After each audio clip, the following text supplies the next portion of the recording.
दोस्तों नमस्कार, आशा है आप सभी बहुत अच्छे होंगे और आपकी पढ़ाई भी बहुत बढ़िया चल रही होगी।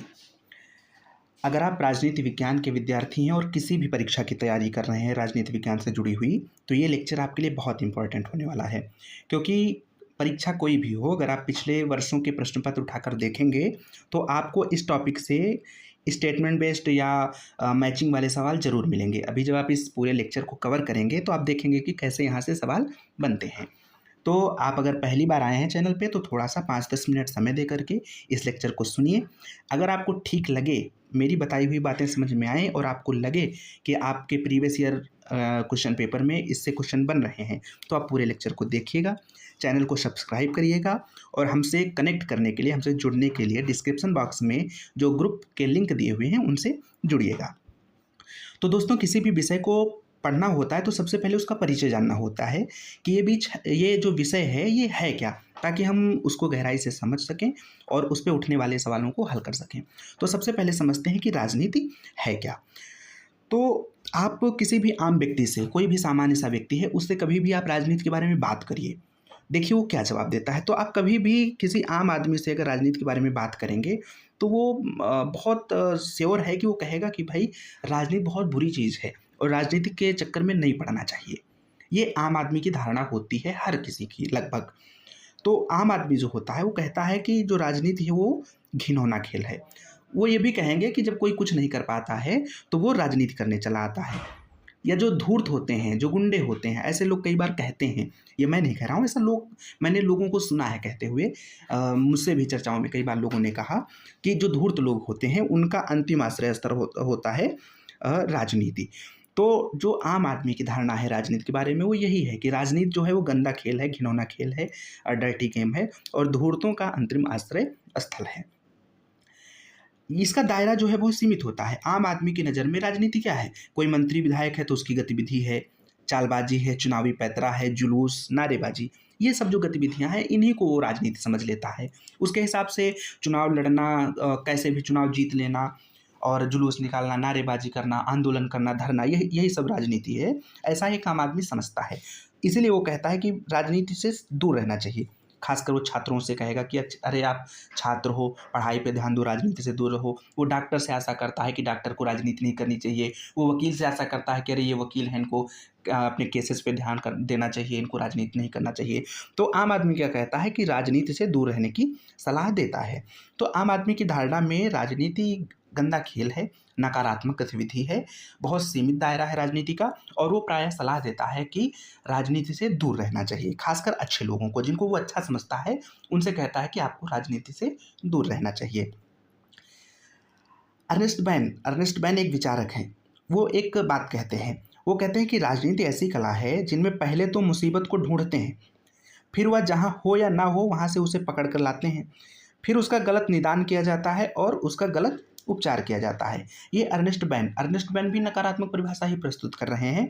वो ये कहते हैं कि राजनीति एक ऐसी कला है जिसमें समस्या होती नहीं है, लेकिन फिर भी हम समस्या बना देते हैं, समस्या बनाते हैं, फिर उसका गलत निदान मतलब डायग्नोस, ये पता लगाना। जैसे आपको कभी कोई अब जैसे बुखार आ जाए तो आप जाते हैं डायग्नोस्टिक सेंटर पे जाँच कराने कि आप कारण बताइए कि हमें बुखार आया है तो क्यों आया है? ये होता है डायग्नोसिस। तो जो सेंटर वाला होता है वो आपकी जाँच करके आपको बताता है कि भाई आपको बुखार इन कारणों से हो सकता है कि आपके शरीर में ऐसी-ऐसी चीज़ें कमी है या इनकी अधिकता है।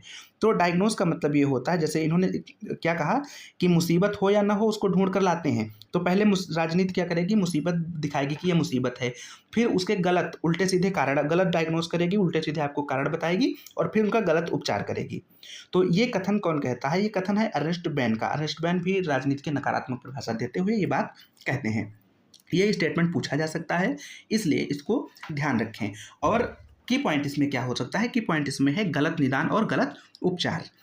इसके बाद अब चूँकि ऐसी नकारात्मक परिभाषाएँ जब सामने आती हैं तो कई बार जो नए लोग होते हैं, जो राजनीति को नहीं समझते हैं, वो भी ये मानने लगते हैं कि हाँ, राजनीति जो है वो डर्टी गेम है, घिनौना खेल है, हमको इससे दूर रहना चाहिए। तब प्लेटो एक बात कहते हैं। प्लेटो कहते हैं कि जब कोई मनुष्य राजनीति में भाग लेने से मना कर देता है तो उसे दंड मिलता है और उसे दंड यह मिलता है कि उससे हीन मनुष्य उस पर शासन करने लगता है। ये कथन है प्लेटो का। ये भी बहुत इंपॉर्टेंट कथन है, ये भी पूछा जा सकता है। प्लेटो कहते हैं कि जब कोई मनुष्य राजनीति में भाग लेने से मना कर देता है तो उसे यह दंड मिलता है कि उससे हीन मनुष्य उस पर शासन करने लगता है। ये प्लेटो का कथन है। सवाल इससे बन सकता है, तो इसको आप याद रखें, अर्नेस्ट बेन का एक कथन और प्लेटो का एक कथन। तो ये हुई आम आदमी की धारणा कि आम आदमी राजनीति के बारे में क्या समझता है। फिर हम चलते हैं कि हमारे जो थिंकर्स रहे हैं, जो राजनीति के विचारक रहे हैं, उन्होंने राजनीति के बारे में अपनी कैसी राय दी है, क्या सोचा है। तो चिरसम्मत धारणा जो है, मतलब प्राचीन विचारक, जो पारंपरिक या ट्रेडिशनल जिनको कहते हैं आप अंग्रेजी में, जो ट्रेडिशनल नोशन है, पारंपरिक विचारधारा है, उसमें क्या समझा जाता है राजनीति को, इसको हम देखेंगे। तो कई बार आपने सवाल देखा होगा एक, कि जो पॉलिटिक्स है, पॉलिटिक्स शब्द कहाँ से बना है। आपने ये सवाल देखा होगा कि जो पॉलिटिक्स शब्द है ये कहाँ से बना है। तो आपने कई बार एक शब्द सुना होगा पॉलिस। अगर आप राजनीति विज्ञान को थोड़ा बहुत भी पढ़े हैं अपने स्तर से, तो आपने एक शब्द पढ़ा होगा पॉलिस। पॉलिस ग्रीक भाषा का शब्द है। सवाल बनता है कि पॉलिस किस भाषा का शब्द है, इससे याद करें। पॉलिस ग्रीक भाषा का शब्द है और इसका अर्थ क्या होता है। इसका अर्थ होता है प्राचीन यूनानी नगर राज्य। प्राचीन समय में जो यूनान के सिटी स्टेट, छोटे छोटे राज्य होते थे नगर के रूप में, उनको कहा जाता था पॉलिस। इसी पॉलिस से बना हुआ है पॉलिटिक्स। तो पॉलिस किस भाषा का शब्द है, ग्रीक भाषा का शब्द है। अर्थ क्या है, प्राचीन यूनानी नगर राज्य, और इसी से बना है पॉलिटिक्स। अर्थ क्या हुआ पॉलिटिक्स का, तो पॉलिटिक्स का अर्थ हुआ पॉलिस के संचालन से जुड़ी गतिविधियां। पॉलिस अर्थात प्राचीन यूनानी नगर राज्यों के संचालन से जुड़ी गतिविधि व इनके व्यवस्थित अध्ययन को पॉलिटिक्स नाम दिया गया। तो जो ट्रेडिशनल अप्रोच है आपका, जो पारंपरिक धारणा है, चिरसम्मत धारणा है राजनीति की, वो ये कहती है कि जो पॉलिस था, पॉलिस अर्थात नगर राज्य, पॉलिस अर्थात नगर राज्य, तो नगर राज्य, या इसको इस तरीके से कहिए प्राचीन यूनानी नगर राज्य, प्राचीन यूनानी नगर राज्यों के संचालन से जुड़ी गतिविधि व इनके व्यवस्थित अध्ययन को कहा जाता है पॉलिटिक्स। ठीक है।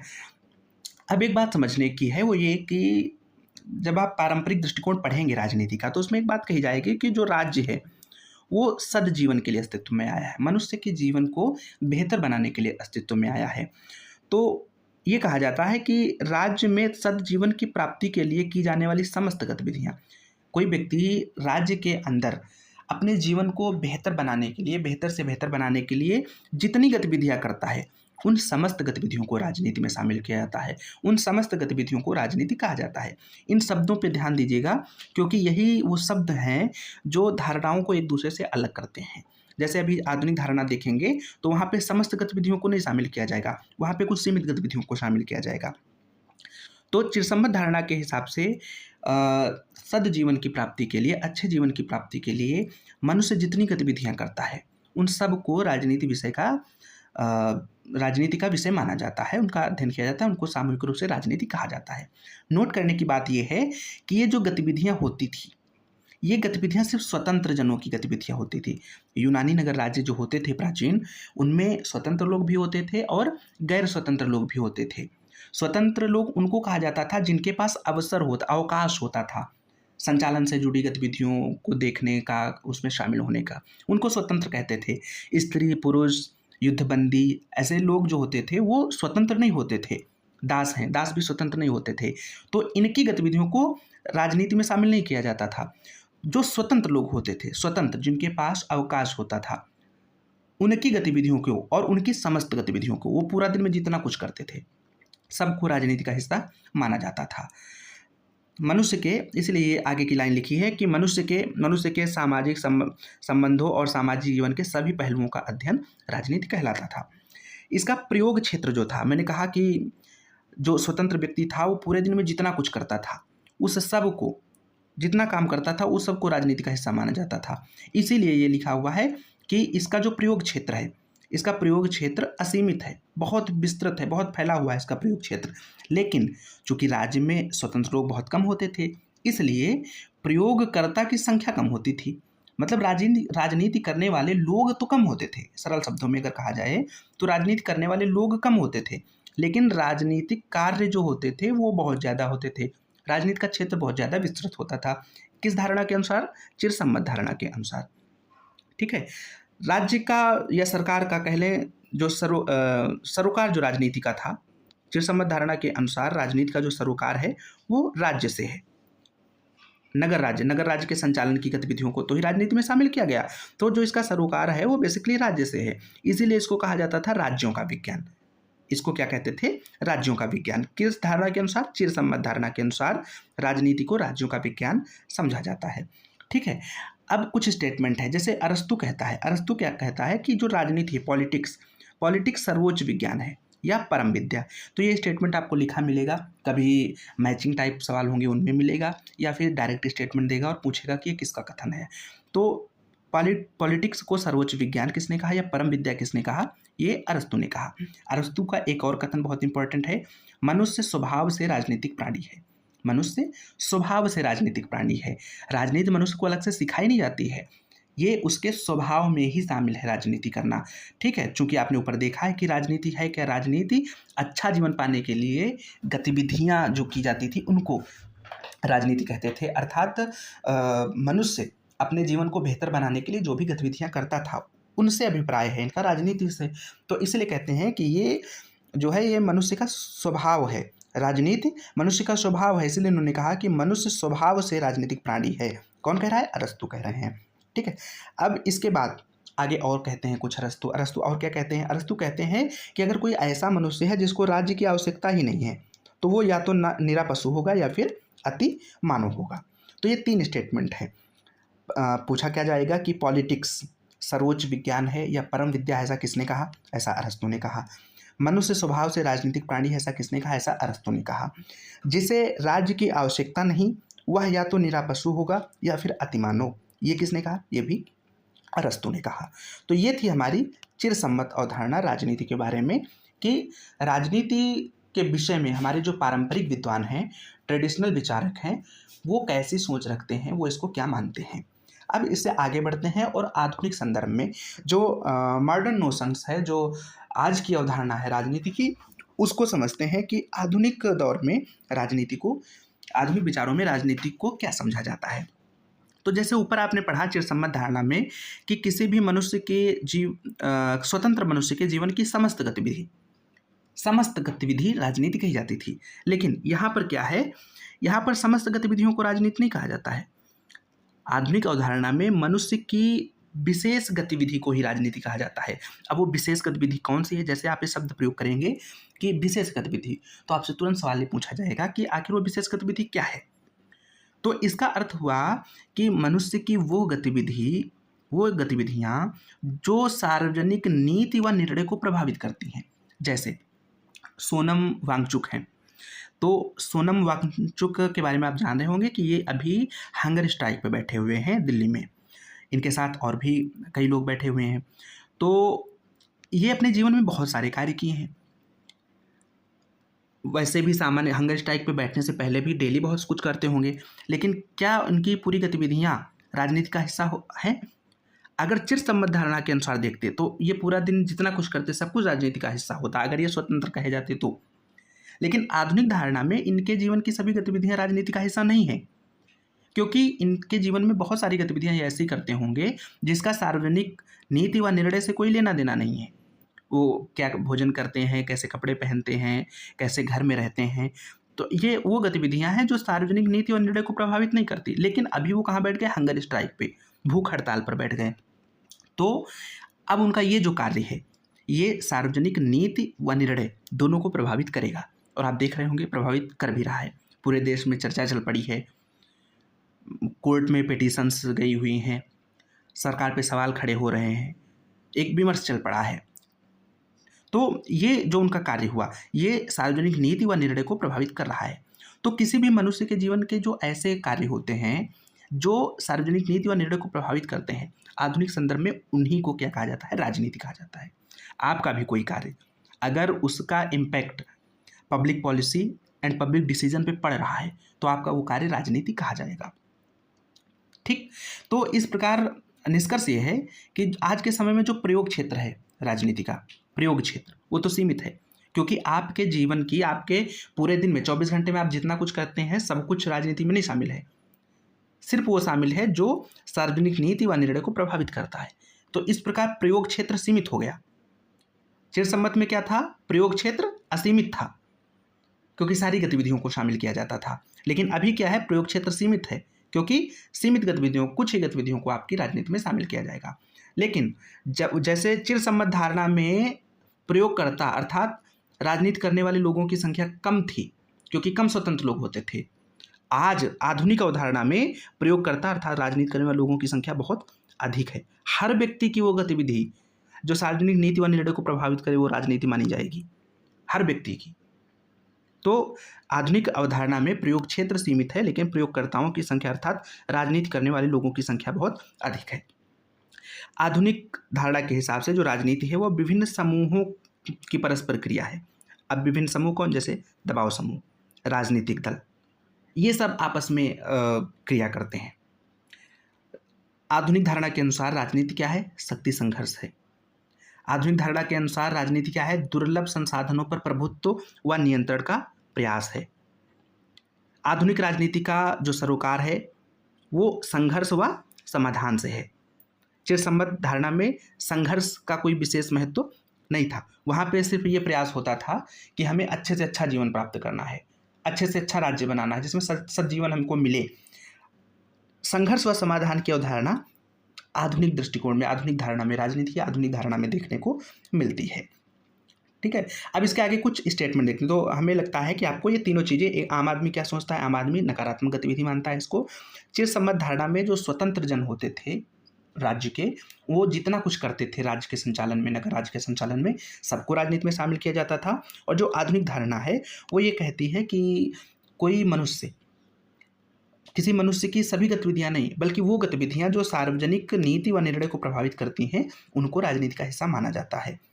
ठीक है, अब आगे कुछ परिभाषाएं इसकी देखते हैं। जैसे एक परिभाषा है, राजनीति विज्ञान यह पता लगाने की शक्ति, या राजनीति विज्ञान में यह पता लगाते हैं कि शक्ति या सत्ता किन किन रूपों में पाई जाती है और उसका प्रयोग कौन कौन किस किस के साथ मिलकर कर रहा है। ये कथन है लासवेल का। लासवेल क्या कहते हैं कि राजनीति विज्ञान में हम क्या पता लगाते हैं, राजनीति विज्ञान में हम ये पता लगाते हैं कि जो शक्ति है, सत्ता है, वो किन किन रूपों में है और उनका कौन कौन प्रयोग कर रहा है और किस किस के साथ मिलकर कर रहा है। तो सत्ता के रूप कौन कौन से हैं, कौन कौन प्रयोग कर रहा है, किस किस के साथ मिलकर प्रयोग कर रहा है, ये कथन किसका है, ये लासवेल का कथन है। इसको आप याद कर लें क्योंकि ये एग्जाम में पूछा जा सकता है। की पॉइंट आप इसको कैसे याद कर सकते हैं, की पॉइंट के लिए क्या क्या करेंगे।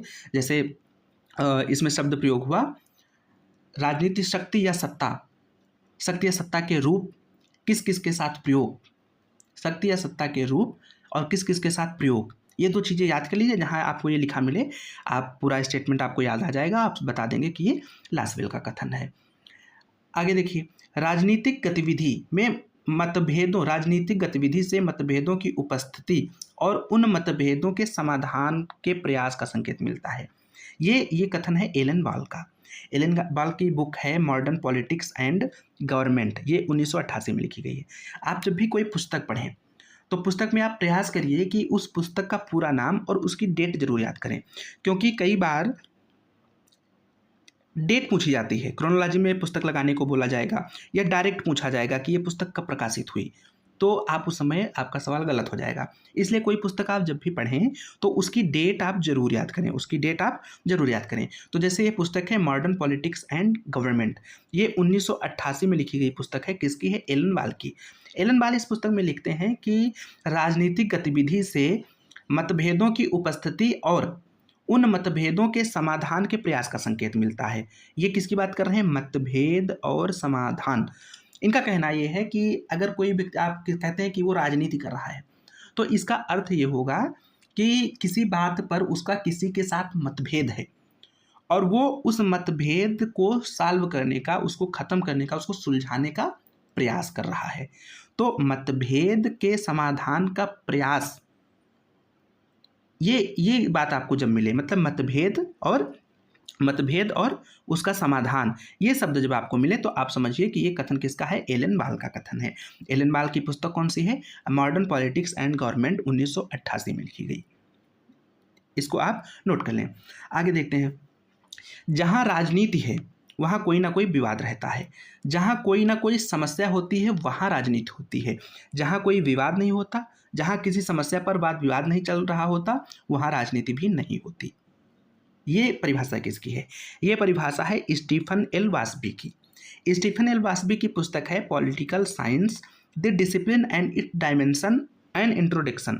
ये 1973 में लिखी गई पुस्तक है, स्टीफन एल वास्बी की है। इसमें इन्होंने कहा है, क्या कहा है कि जहाँ पर राजनीति होती है वहाँ कोई ना कोई समस्या होती है और उस समस्या पर वाद विवाद चल रहा होता है। मतलब समस्या है, वाद विवाद चल रहा है, इसका मतलब वहाँ राजनीति है।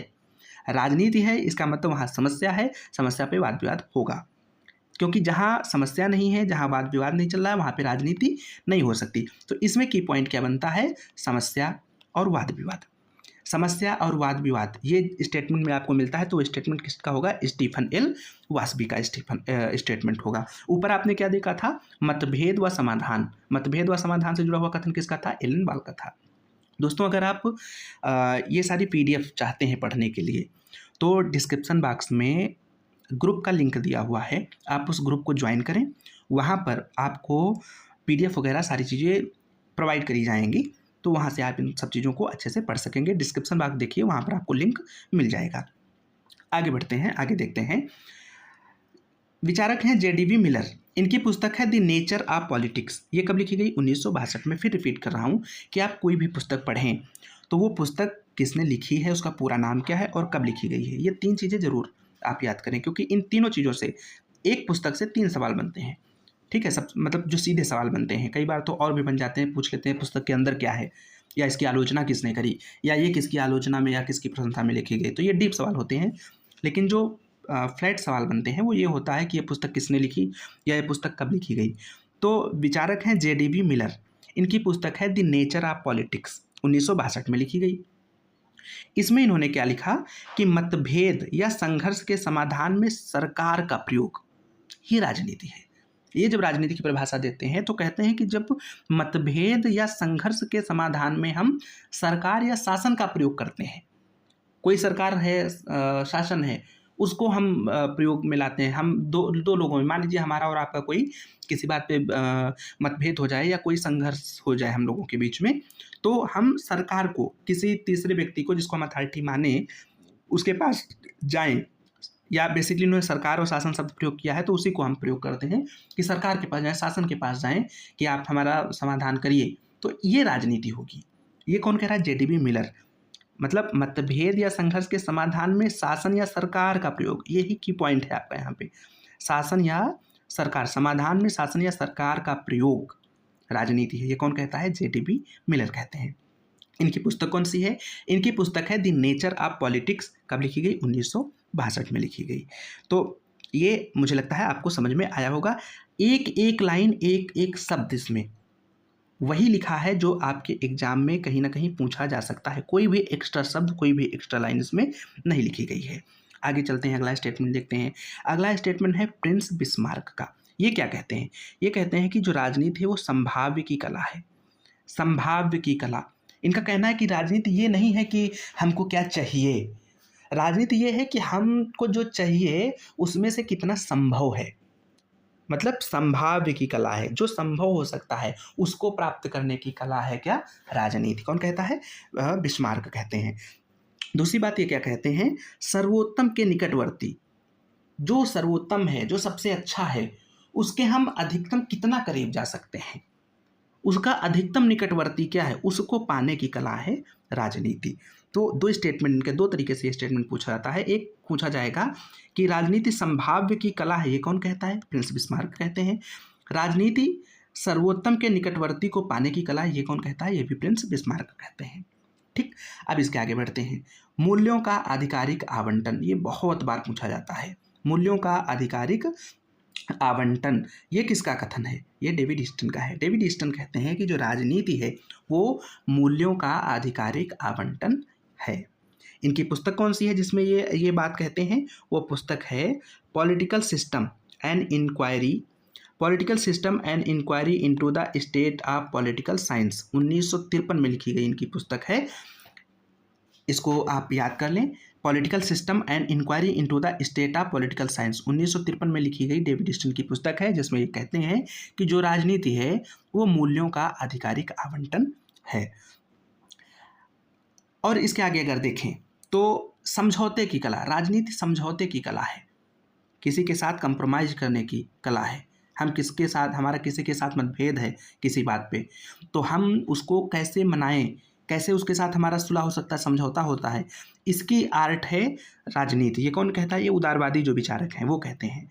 तो आपसे सवाल पूछा जाएगा कि उदारवादी विचार, राजनीति के उदारवादी दृष्टिकोण का लक्षण है, उसमें ऑप्शन में कई सारे ऑप्शन दे देगा, उसमें एक लिखा होगा सुलह या समझौता, तो वही ऑप्शन सही होगा।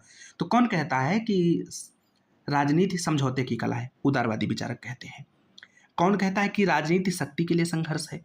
ये यथार्थवादी व व्यवहारवादी कहते हैं। आर्थर बेंटले एक विचारक है। आर्थर बेंटले क्या कहता है कि राजनीति अंतर समूह संघर्ष है, मतलब कोई दो ग्रुप हैं, इन ग्रुपों के बीच में संघर्ष है। इस संघर्ष को, दो ग्रुपों के बीच के संघर्ष को राजनीति कहता है कौन? Arthur Bentley. स्टेटमेंट है, एक लाइन में पूछा जाएगा या कभी मैचिंग के लिए दे देगा। अंतर समूह संघर्ष किससे संबंधित है? Arthur Bentley. आर्थर बेंटले के हिसाब से राजनीति क्या है? अंतर समूह संघर्ष, समूहों के मध्य का संघर्ष। ठीक है। नारीवादी क्या कहते हैं? नारीवादी कहते हैं कि राजनीति पुरुषवादी शोषण है, शक्ति आधारित उत्पीड़न व शोषण की प्रक्रिया, शक्ति आधारित उत्पीड़न व शोषण की प्रक्रिया है राजनीति। ये कौन कहता है? ये उत्तर आधुनिकतावादी कहते हैं, जैसे फूको। ठीक है।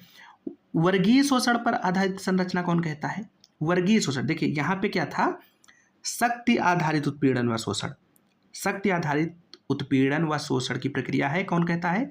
उत्तर आधुनिकतावादी कहते हैं, जैसे फूको। वर्गीय शोषण पर आधारित वर्ग संरचना कौन कहता है? ये कहते हैं मार्क्सवादी कहते हैं। ठीक है। अब इसके आगे एक स्टेटमेंट है कि जो राजनीति है वो शक्ति की लालसा है, राजनीति शक्ति की लालसा। ये कौन कहता है? कैटलिन कहता है कि राजनीति शक्ति की लालसा है। राजनीति नीति विज्ञान है, ये कौन कहता है? ये कहते हैं लासवेल। राजनीति नीति विज्ञान है, ये कौन कहता है? लासवेल।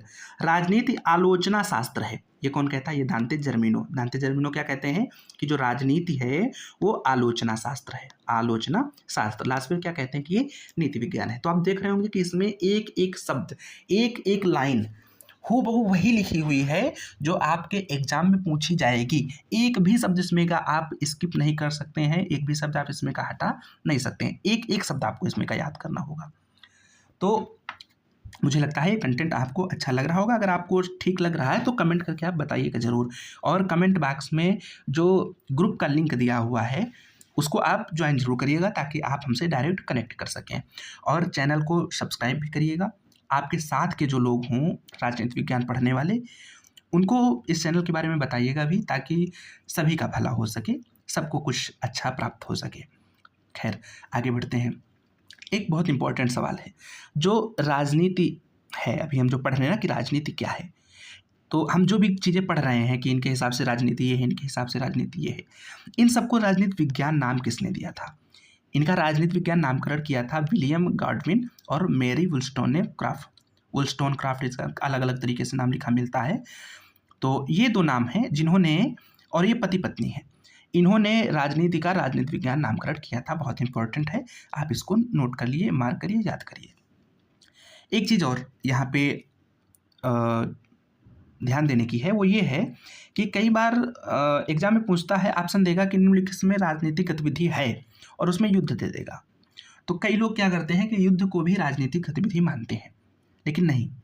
युद्ध जो होता है, युद्ध तब होता है जब राजनीति फेल हो जाती है, युद्ध तब होता है जब राजनीति फेल हो जाती है। तो युद्ध राजनीति नहीं है, ये बात बहुत स्पष्ट समझ लें। युद्ध जो है वो राजनीति नहीं है। हाँ, युद्ध के नियमों का पालन, युद्ध हो रहा है उस समय जो युद्ध के नियम बनाए गए हैं कि हम इस स्थिति में अटैक नहीं करेंगे, यहाँ अटैक नहीं करेंगे, ऐसे ऐसे करके जो सिद्धांत, जो नियम बनाए जाते हैं विभिन्न संस्थाओं के द्वारा, विभिन्न राष्ट्रों के द्वारा, विभिन्न सम्मेलनों में, उन नियमों का पालन राजनीतिक गतिविधि है। ये देखना कि युद्ध के दौरान कोई देश उन नियमों का पालन कर रहा है कि नहीं कर रहा है, ये तो राजनीतिक गतिविधि है, लेकिन युद्ध स्वयं में राजनीतिक गतिविधि नहीं है। ये बहुत इंपॉर्टेंट बात है। बहुत सारे लोगों को इस पे कन्फ्यूजन रहता है, बहुत सारे लोग गलत करते हैं। तो आज के बाद आपका इस पे कोई सवाल गलत नहीं होना चाहिए। तो 2 इंपॉर्टेंट चीज़ें आपने देखी कि राजनीति विज्ञान नाम किसने दिया? विलियम गॉडविन और मैरी वोllस्टोनक्रॉफ्ट ने दिया। और युद्ध राजनीतिक गतिविधि नहीं है, लेकिन युद्ध के नियमों का पालन करना राजनीतिक गतिविधि है। चलिए आगे बढ़ते हैं। अब देखते हैं कि जो राजनीति है, आपने ऊपर देखा कि राजनीति क्या होती है। आम आदमी की धारणा आपने देख ली, चिरसम्मत धारणा आपने देख ली, आधुनिक धारणा आपने देख ली, विभिन्न विद्वानों ने कौन कौन सी बातें कही हैं वो भी आपने देख लिया। अब देखते हैं कि राजनीति की चर्चा किन लेवल पे होती है। तो सबसे पहले एक सामान्य व्यक्ति, कोई साधारण व्यक्ति है, वो चर्चा करता है राजनीति की। तो जब सामान्य व्यक्ति चर्चा करता है राजनीति की, तो वो क्या बात करता है? सबसे पहला लेवल क्या होता है राजनीति की चर्चा का? वो होता है सर्वसाधारण का स्तर। तो जो सर्वसाधारण व्यक्ति होता है, उसके मन में आशा होती है कि जैसे ये सरकार आएगी तो ये योजना ले आएगी, तो इससे हमारा ये कार्य अच्छा हो जाएगा। कोई कहता है वो सरकार आएगी तो ऐसा कार्य कर देगी तो उससे ये अच्छा हो जाएगा। तो जो सर्वसाधारण है, उसकी राजनीति के प्रति या राजनीति करने वाले लोगों के प्रति बड़ी आशाएं होती हैं। और ये आशाएं कैसी होती हैं? अपने कल्याण से जुड़ी हुई। तो जब कभी भी सर्वसाधारण कोई सामान्य व्यक्ति चर्चा करेगा, तो वो इन बातों पे फोकस करता है कि उनको ये सरकार आएगी, ये व्यक्ति आएगा तो ऐसे करेगा, हमारा कल्याण हो जाएगा, ये आएगा तो ये करेगा, इससे हमारा कल्याण हो जाएगा। अर्थात वो जब भी चर्चा करेंगे तो अपने कल्याण की आशा होगी उनकी चर्चाओं में। आप इसको अपने आसपास लोगों को बात करते हुए ध्यान से सुनिएगा, समझने का प्रयास करिएगा। ये चीज़ आपको देखने को मिलेगी कि जब सामान्य व्यक्ति चर्चा करता है राजनीति के बारे में, तो वो अपने कल्याण की आशा रखते हुए बातचीत करता है। वहीं पर जो राजनीतिज्ञ होता है, राजनीतिक मतलब पॉलिटिशियन, जो चुनाव लड़ते हैं, चुनाव जीतते हैं, ठीक है, पॉलिटिशियंस जो होते हैं, वो जब चर्चा करते हैं तो उनकी चर्चा किस पे केंद्रित होती है? उनका प्रयास होता है कि जो शक्ति प्रतिस्पर्धा है उसमें हम कैसे आगे निकल जाएं, कैसे हम अपने क्षेत्र में ज़्यादा से ज़्यादा वोट पा लें, कैसे हमारे समर्थन में और अधिक विधायक आ जाएं और अधिक सांसद आ जाएं, कैसे हम सरकार अधिकतम टर्म में बना लें, इस बार हमारी सरकार है, अगली बार भी हम ही जीतें। तो जो शक्ति प्रतिस्पर्धा है, किसी भी तरीके की शक्ति हो, लोकप्रियता की हो, धन की हो, कैसी भी, तो शक्ति प्रतिस्पर्धा में हम कैसे आगे निकलें, इस पे चर्चा होती है जब राजनीतिज्ञ जो होते हैं, पॉलिटिशियंस होते हैं, वो बात करते हैं। तो जब साधारण व्यक्ति, कोई सर्वसाधारण व्यक्ति राजनीति पे बात करता है तो उसकी बातों में उसके अपने कल्याण की आशा होती है। और जब पॉलिटिशियंस बात करते हैं तो वो शक्ति प्रतिस्पर्धा में आगे निकलने पे चर्चा करते हैं। वहीं पर जब जो राजनीति वैज्ञानिक होते हैं, पॉलिटिकल साइंटिस्ट, वो जब चर्चा करते हैं राजनीति विज्ञान की, तो वो पहली चीज़ तो तटस्थ रहते हैं। वो तटस्थ रहते हुए जो भी चीज़ें हो रही हैं उनका वैज्ञानिक विश्लेषण करते हैं। वैज्ञानिक विश्लेषण में आप जानते हैं कि व्यक्तिनिष्ठता नहीं होती है, हमारा अपना प्रभाव उस पर नहीं होगा। हम जो देखेंगे क्या है उसका वैसा वर्णन करेंगे, उसके क्या रिजल्ट हो सकते हैं उसको सिस्टमेटिक ढंग से हम बताएंगे, वैज्ञानिक विश्लेषण। तो जो राजनीति वैज्ञानिक स्तर पे जब राजनीति विज्ञान की चर्चा होती है तो जो भी है राजनीति के बारे में वास्तविकता, उसका तटस्थ रहते हुए वैज्ञानिक विश्लेषण किया जाता है। यहाँ पे नोट करने की बात क्या है, यहाँ पे ध्यान देने की, गौर करने की बात यह है कि ऊपर की जो चर्चाएं हैं सर्वसाधारण स्तर की या राजनीतिज्ञ के स्तर की, पॉलिटिशियन के स्तर की, इन चर्चाओं को राजनीति विज्ञान नहीं कहा जाता है। राजनीति विज्ञान में सिर्फ और सिर्फ राजनीति वैज्ञानिक के स्तर की चर्चाएं आती हैं। तो अगर कभी सवाल ये पूछ ले कोई आपसे, या आप किसी को पढ़ा रहे हैं, समझा रहे हैं, उस समय बताना हो, आंसर लिखना हो, तो उसमें आप ये बात ध्यान रखें कि राजनीति चर्चा के 3 स्तर, सर्वसाधारण का स्तर, पॉलिटिशियन या राजनीतिज्ञ का स्तर और राजनीति वैज्ञानिकों का स्तर, इनमें से सिर्फ राजनीति वैज्ञानिकों के स्तर पर जो चर्चाएं होती हैं उन्हीं को राजनीति विज्ञान की श्रेणी में रखा जाता है। बाकी किसी को, ऊपर की जो 2 चर्चाएं हैं, इनको राजनीति विज्ञान की श्रेणी में नहीं रखा जाता है। तो आपने देखा कि कैसे एक एक लाइन बहुत इंपॉर्टेंट है। एक लाइन को बहुत अच्छे से आप याद करिएगा। एक बार में समझ में ना आए, दोबारा देखिए, लेकिन एक शब्द याद होना चाहिए। बहुत चीज़ें आपको इसमें से देखने को मिलेंगी। आगे देखते हैं इसमें आगे क्या है। चलिए, अब कुछ दृष्टिकोण, जैसे उदारवादी दृष्टिकोण हमने अभी बात करी थी कि समझौते की कला, राजनीति को समझौते की कला कौन कहता है? उदारवादी। अभी हमने पीछे देखा था। तो एक बार फिर से देख लेते हैं कि राजनीति का उदारवादी दृष्टिकोण क्या है। जो उदारवादी विचारक हैं वो राजनीति को क्या मानते हैं, क्या समझते हैं।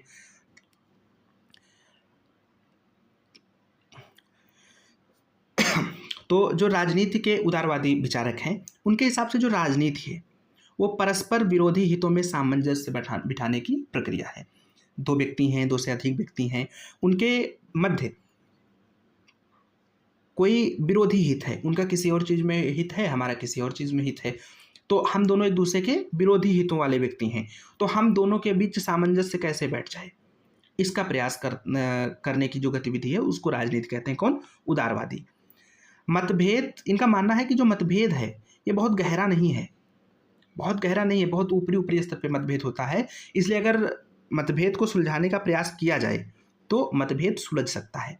तो उदारवादियों का मानना है, ये बहुत इंपॉर्टेंट लाइन है, इनको अगर आप समझेंगे तभी प्रश्न आपके हल हो पाएंगे, नहीं तो स्टेटमेंट वाले सवाल आपके गलत होंगे। कारण कथन कारण वाले जो सवाल होते हैं वो गलत होंगे, इसलिए वो सवाल गलत ना हो, इसलिए इनको बहुत अच्छे से समझिए। उदारवादी दृष्टिकोण क्या कहता है कि जो राजनीति है वो परस्पर विरोधी हितों में सामंजस्य बिठाने की प्रक्रिया है। इनका मानना है कि जो मतभेद हैं वो बहुत ज़्यादा गहरे नहीं हैं, इनका समाधान संभव है। तो कौन मानता है कि राजनीति में जो मतभेद, जो व्यक्तियों के बीच में मतभेद है उनका समाधान संभव है? उदारवादी मानते हैं, मार्क्सवादी नहीं मानते हैं। मार्क्सवादी कहते हैं कि जो सामंजस्य है वो असंभव है, सामंजस्य हो ही नहीं सकता। लेकिन उदारवादी कहते हैं नहीं, मतभेद बहुत गहरा नहीं है, अगर प्रयास किया जाएगा तो समाधान संभव है। सुलह, समझौता और सामान्य हित को बढ़ावा देना।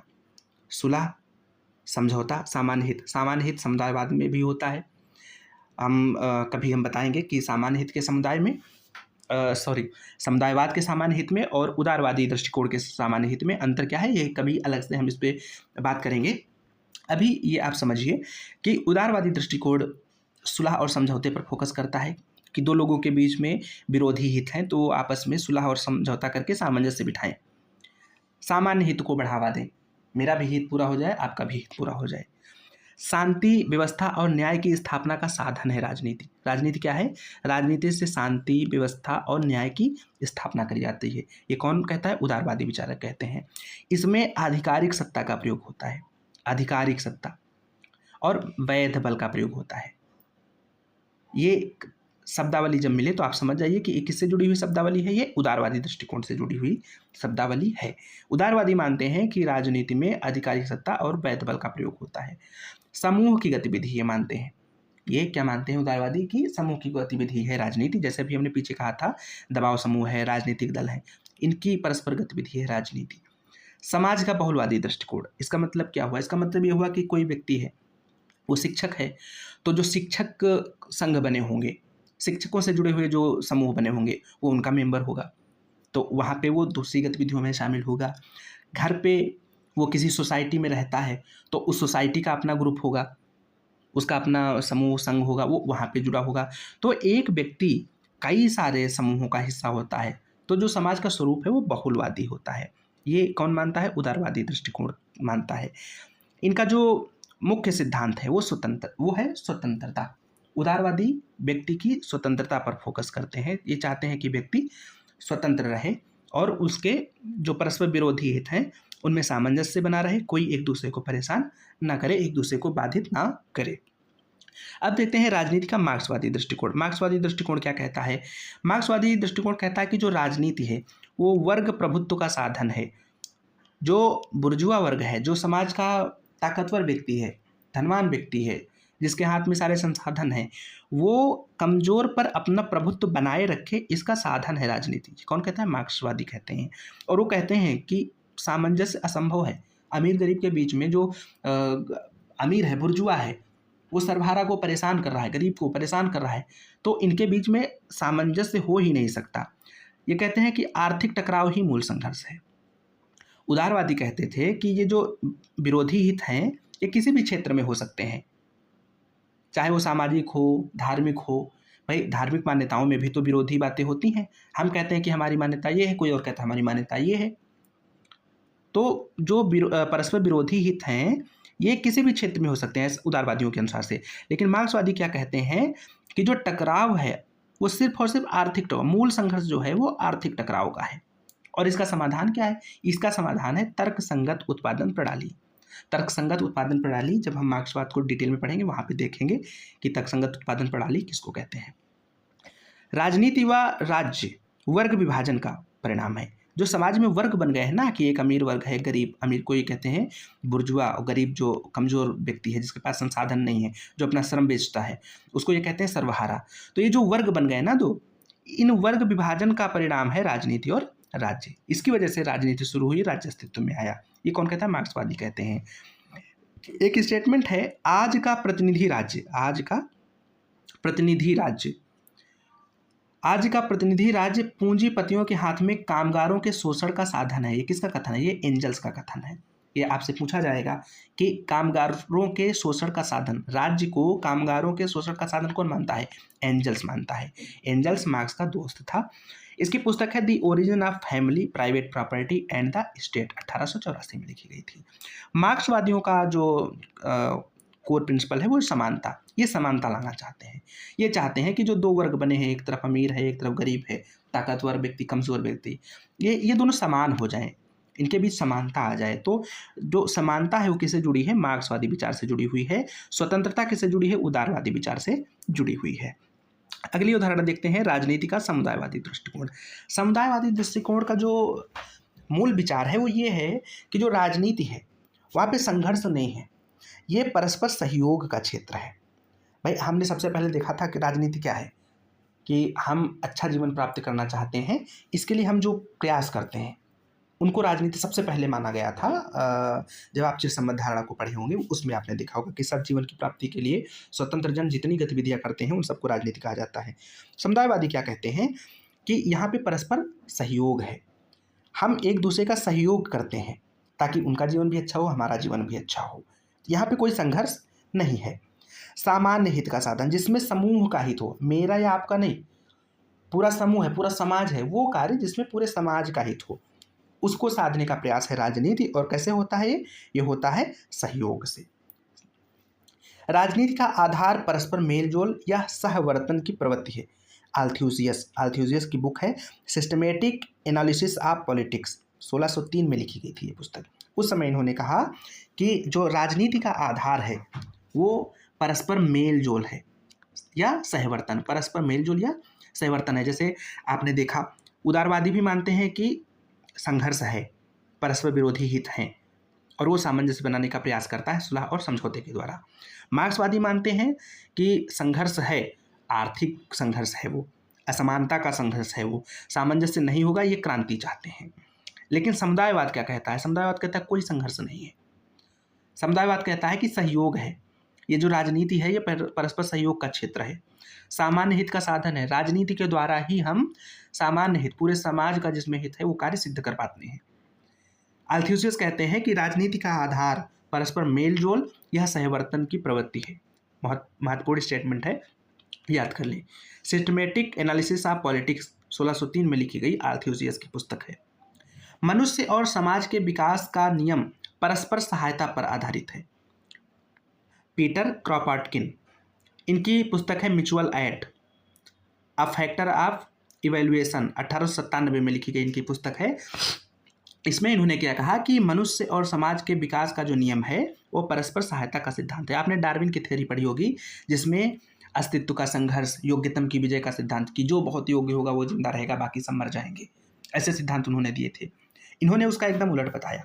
उन्होंने कहा ऐसा नहीं है, मनुष्य और समाज के विकास, जो विकास हुआ है वो इसलिए हुआ है क्योंकि लोगों ने एक दूसरे की सहायता करी है। ये कौन कहता है? पीटर क्रॉपाटकिन कहते हैं। एक दिन सरकार और कानून की जरूरत नहीं रहेगी।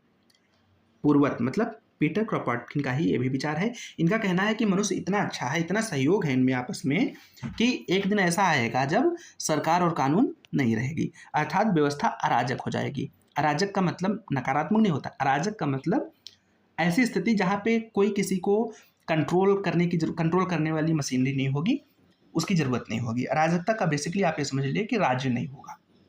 तो पीटर क्रॉपाटकिन कहते हैं कि एक दिन सरकार और कानून की ज़रूरत नहीं रहेगी।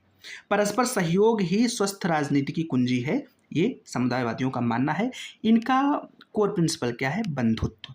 तो बंधुत्व जुड़ा है किससे? समुदायवादी दृष्टिकोण से। समानता किससे संबंधित है? मार्क्सवादी दृष्टिकोण से। और स्वतंत्रता किससे संबंधित है? उदारवादी दृष्टिकोण से संबंधित है। एक कॉन्सेप्ट और है राजनीति के बारे में, वो है राजनीति का रचनात्मक सिद्धांत। राजनीति का रचनात्मक सिद्धांत किसने दिया?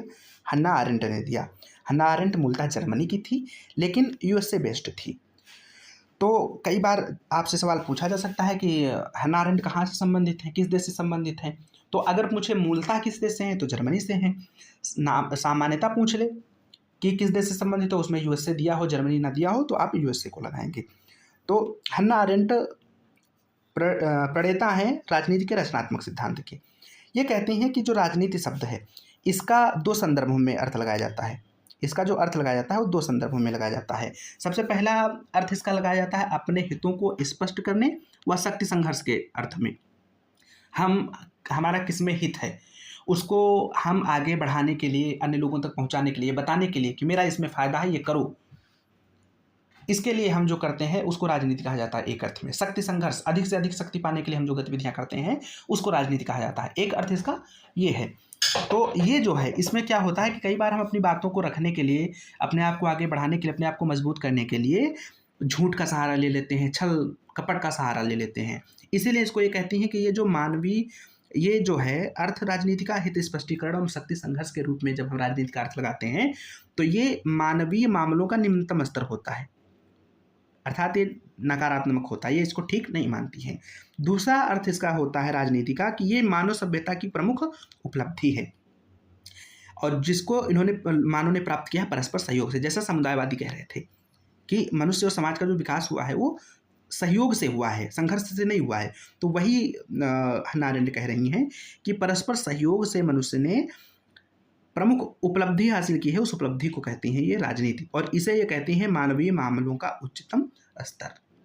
द प्रॉमिस ऑफ पॉलिटिक्स 2005 में, ये सबसे लास्ट पुस्तक है इनकी, और इसी पुस्तक में इन्होंने इसकी मानव सभ्यता का प्रमुख उपलब्धि के रूप में, मानव सभ्यता की प्रमुख उपलब्धि के रूप में राजनीति का अर्थ इन्होंने इसी पुस्तक में वर्णित किया है सबसे पहली बार। तो ये भी पूछा जा सकता है कि मानवीय मामलों का उच्चतम स्तर, जिसको इन्होंने मानव सभ्यता की प्रमुख उपलब्धि के रूप में बताया है, ये किस में बताया इन्होंने पहली बार? तो द प्रॉमिस ऑफ पॉलिटिक्स पुस्तक में इन्होंने पहली बार बताया है।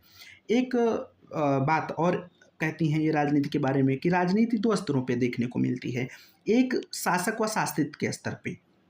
तो शासक व शासित के स्तर पे क्या होता है कि शासक शासन करता है, शासित उसके अंडर रहता है, शासित जो है वो स्वतंत्रता चाहता है, शासक उसको परेशान करता है, वो अपना शासन बनाए रखना चाहता है और ये शासन से मुक्त होना चाहते हैं। आपस में द्वंद्व होता है, छल दम, इन सब चीज़ों का प्रयोग होता है। तो इसमें यहाँ पे जब हम राजनीति को देखेंगे तो हमेशा राजनीति का घिनौना रूप देखने को मिलेगा। ऐसा कौन कहता है? हन्ना आरेंट कहती हैं। दूसरा जो राजनीति का अर्थ है वो है स्वतंत्रता से प्रेम। अगर हन्ना आरेंट कहती हैं कि अगर कोई व्यक्ति कहता है कि हम राजनीति कर रहे हैं, राजनीति करना चाहता है या राजनीति कर रहा है, तो इसका अर्थ ये हुआ कि वो स्वतंत्रता से प्रेम करता है। तो हन्ना आरेंट ने राजनीति को किससे जोड़ा? स्वतंत्रता से जोड़ा। इन्होंने कहा कि तीन चीज़ें हैं, एक है श्रम, लेबर, एक है कार्य, वर्क, एक है कार्यवाही, एक्शन। एक्शन को इन्होंने राजनीतिक गतिविधि कहा। एक्शन जो है ये राजनीतिक गतिविधि कहा और ये स्वतंत्रता की सूचक है। तो हन्ना आरेंट ने, एक सवाल बन सकता है कि किसने राजनीति को स्वतंत्रता से जोड़ा है? तो वो विचारक हैं हन्ना आरेंट, जिन्होंने राजनीति का रचनात्मक सिद्धांत, क्या पूछा जाएगा? राजनीति का रचनात्मक सिद्धांत किससे संबंधित है? हन्ना आरेंट से। राजनीति को स्वतंत्रता के साथ किसने जोड़ा है? हन्ना आरेंट ने जोड़ा है। श्रम, कार्य और कार्यवाही किससे संबंधित है? हन्ना आरेंट से संबंधित है। इसमें से राजनीतिक गतिविधि कौन सी है? कार्यवाही राजनीतिक गतिविधि है। तो ये कुछ हमारे दृष्टिकोण थे स्वतंत्रता के बारे में, राजनीति के बारे में। राजनीति क्या है, इसके विभिन्न दृष्टिकोण क्या हैं, आम आदमी क्या सोचता है, चिर संबद्ध धारणा इसकी क्या है राजनीति की, और आधुनिक दृष्टिकोण में राजनीति किसको कहते हैं, इससे संबंधित विचारक कौन है, उनके कथन कौन है, और कुछ दृष्टिकोण आपने देखे। ये सब परीक्षाओं के लिए बहुत उपयोगी हैं और आप सब इसको बहुत अच्छे से पढ़ें, एक दो बार रिवाइज करें, सारी चीज़ें आप एक एक शब्द याद करें, आपको इससे बहुत मदद मिलेगी। आज के लिए इतना ही। इसके बाद हम लोग पढ़ेंगे कि राजनीतिक सिद्धांत क्या है, उनका उत्थान और पतन देखेंगे, वहाँ से भी कई सारे सवाल बनते हैं। तो फिर मिलते हैं बहुत जल्द। एक बार आप सभी से पुनः आग्रह है कि आप लोग चैनल पर नए हैं तो चैनल को सब्सक्राइब जरूर करिए, डिस्क्रिप्शन बॉक्स में जो ग्रुप्स के लिंक दिए हुए हैं, आप लोग उनको उस लिंक के ज़रिए हमसे जुड़ें ताकि हम लोग आपस में एक दूसरे से कनेक्ट कर सकें। बहुत बहुत शुभकामनाएं आप सबको। बहुत अच्छे से पढ़ाई करिए, स्वस्थ रहिए, मस्त रहिए। बहुत जल्द मिलते हैं। Thank you.